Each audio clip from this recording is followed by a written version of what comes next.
Social media पर anti social बातें करते ना थकते हैं। नेता क्या खाक करेंगे वो पॉलिटिक्स जो हम खुद करते हैं। नमस्कार, मेरा नाम है रमन सिंधु और आपका फिर से स्वागत है हमारे अपने चैनल आवाज पर। जैसे कि आप सभी जानते हैं कि 2024 लोकसभा चुनाव के परिणाम घोषित हो चुके हैं, तो आज मैं आप सबसे एक प्रश्न करना चाहती हूँ कि क्या सचमुच चुनाव के परिणाम हमें प्रभावित करते हैं। विश्व के सबसे बड़े लोकतंत्र वाले देश का नागरिक होने में मुझे गर्व है, लेकिन दुर्भाग्य की बात तो यह है कि इसी विश्व के सबसे बड़े लोकतंत्र वाले देश में नागरिकों को लोकतंत्र के महत्व का नहीं पता। एक बार अटल बिहारी वाजपेयी जी ने संसद में बोला था कि इस देश में लोकतंत्र की परंपरा बनी रहनी चाहिए। सरकारें तो आएंगी जाएंगी, पार्टियां बनेंगी बिगड़ेंगी, लेकिन ये देश रहना चाहिए, इस देश का लोकतंत्र अमर रहना चाहिए। लेकिन आज हालात कुछ अलग है। आज हालात कुछ ऐसे हैं कि हर 5 साल बाद फिर वही चौराहे होते हैं, प्यासी आंख उठाए होते हैं, सपनों भी गिराते होती हैं और मीठी मीठी बातें होती हैं।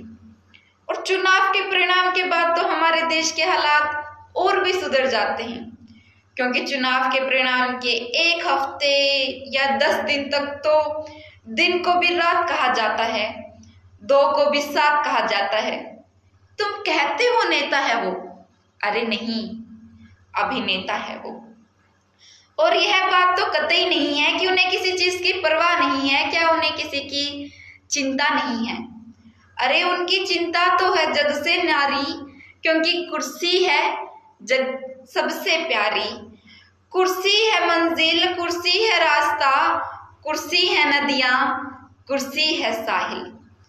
तो मैटर ये नहीं करता है कि 2024 का चुनाव कौन जीता या कौन हारा। मैटर ये करता है कि इस देश की जनता को कब तक उन्हीं समान समस्याओं का सामना करना पड़ेगा जो उन्हें 5 साल पहले करना पड़ रहा था। तो यह प्रश्न आप सब पर मैं छोड़ती हूँ कि इसके क्या कारण हैं। इसके कारण मेरे अनुसार जो सबसे बड़ा है कि हमारे यहाँ लोग रुतबा कम होने पर अट जाते हैं और छोटी छोटी बातों पर बंट जाते हैं। जब तक हम ऐसे ही धर्म के नाम पर और जाति के नाम पर बंटते रहेंगे, तब तक ये नेता, माफ कीजिएगा अभिनेता, हमें बांटने में सक्षम रहेंगे।